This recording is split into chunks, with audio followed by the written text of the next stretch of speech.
नमस्कार, NMF news पर आप सभी का बहुत स्वागत। मैं हूं आपके साथ अभिषेक पुंडीर। 16 सितंबर का दिन और 16 सितंबर की रात गाजा के लिए किसी बुरे सपने से कम नहीं रही, क्योंकि 16 सितंबर की रात को 50 हमले गाजा पर किए गए और कुल मिलाकर 16 सितंबर पर 150 से ज्यादा हमले इजरायली फोर्स ने गाजा में किए हैं। इन हमलों को देखते हुए 4 लाख से ज्यादा लोग भाग चुके हैं गाजा छोड़कर।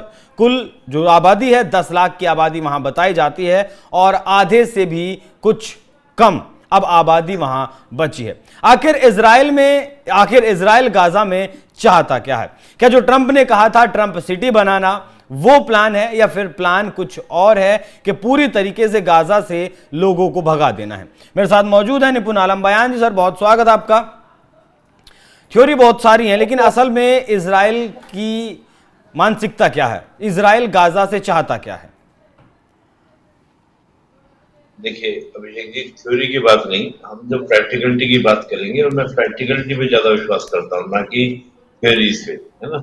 और प्रैक्टिकल बातें ये कह रही है मुझे, जिस प्रकार का मैं एक स्थिति देख रहा हूँ कहाँ की आपकी पूरे गाजा की लेकर, तो एक इजराइल की और गाजा की आप लोकेशन देखिए।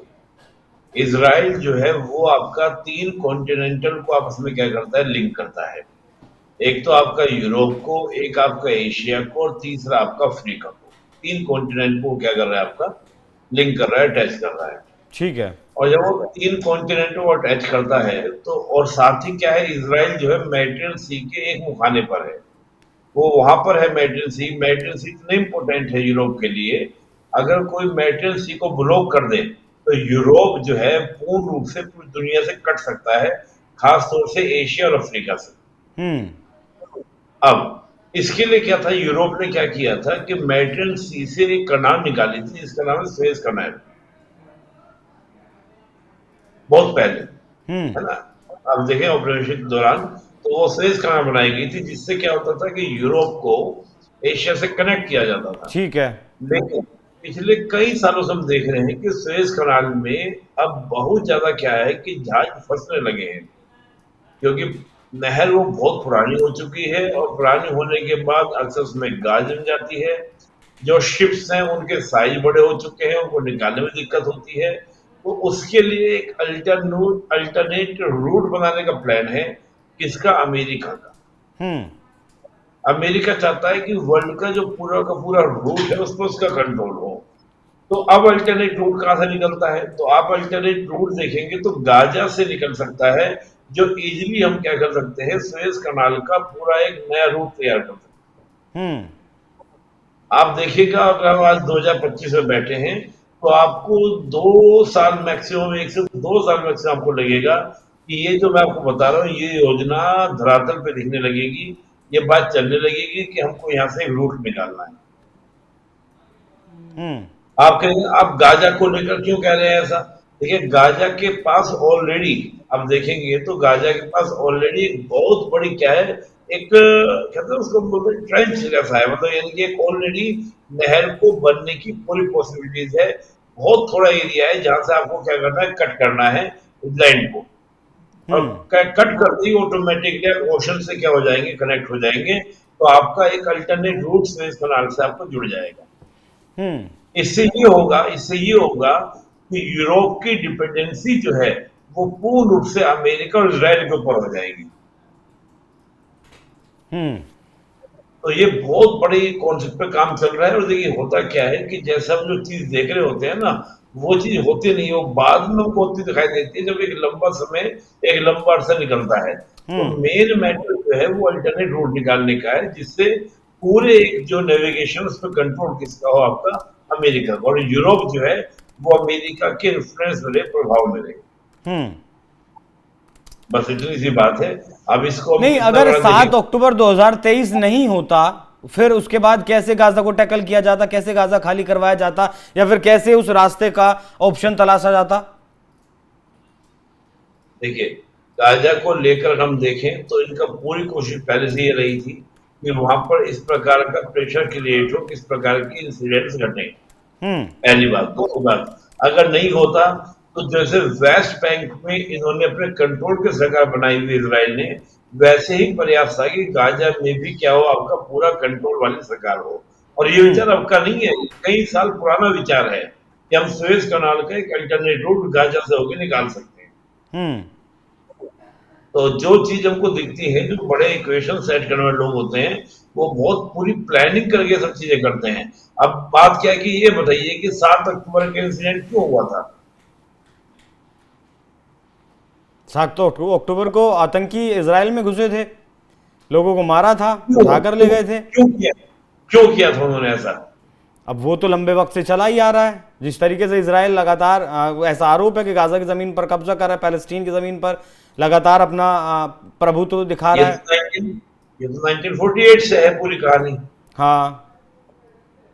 जो उन्होंने कहा, हमस ने क्या कहा था कि हमने अटैक क्यों किया? हमस का ये लॉजिक था कि इन्होंने अल अक्सा मस्जिद पर अटैक किया, हम उसका बदला ले रहे हैं 7 ठीक है। अक्टूबर के इंसिडेंट। ठीक है। तो ये पूरी एक श्रृंखला होती है, पूरा एक सीरीज होती है। अब बहुत सी बातें जो है मैं आपको भी ओपनली नहीं बता सकता, लेकिन क्योंकि अनुमान हम लोग बैठ के लगाते हैं, या जो मैं अलग अलग स्टैंडर्ड थिंकर्स के आर्टिकल्स पढ़ता हूँ, उनसे सब चीजें जुड़ती हैं।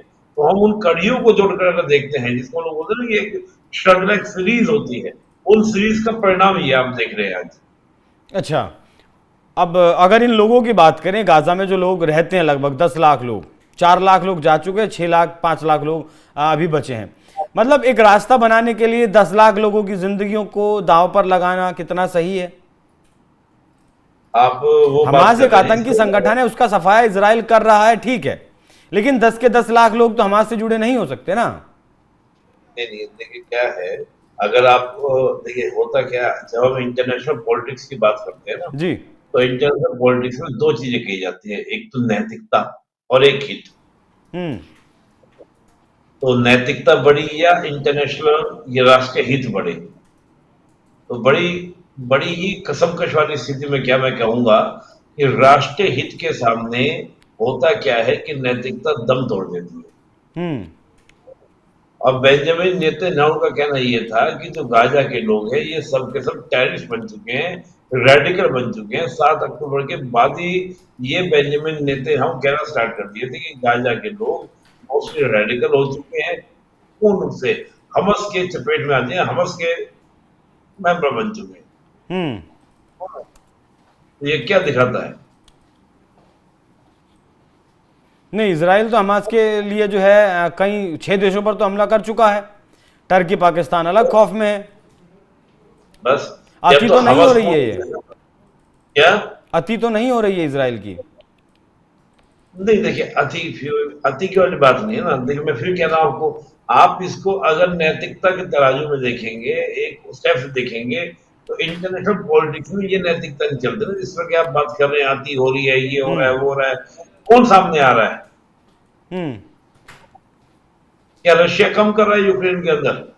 वो सिर्फ यूक्रेन तक सीमित है ना। ये तो हमस को कंट्रोल करना है ना उनको। तो हमस, देखिए इनका सिंपल मकसद है कि हमस को हटा के पब्लिक जो है, या तो उसको पूरा वेस्ट बैंक की तरह कंट्रोल कर दो। हम्म। हम बताएंगे वहां पे कौन सी गवर्नमेंट बनेगी, पपेट गवर्नमेंट जो बनेगी इसराइल के हाँ, नहीं, द्वारा। वो तो इसराइल जैसे बिठा चुका है, वहां अपने पपेट्स को तो बिठा चुका है। खैर, अब देखना दिलचस्प होगा कि जो बाकी ये 6 लाख लोग बचे हैं वो भी गाजा छोड़कर भागते हैं या फिर उनका कुछ समाधान होता है, और सिर्फ एक रास्ता, अल्टरनेट रास्ता बनाने के लिए, व्यापार मार्ग बनाने के लिए जिस तरीके से गाजा को लगभग खत्म कर दिया गया है, उस पर आप लोग क्या सोचते हैं कमेंट कर जरूर बताइएगा। बाकी निपुण जी, बहुत धन्यवाद आपका इस चर्चा में जुड़ने के लिए।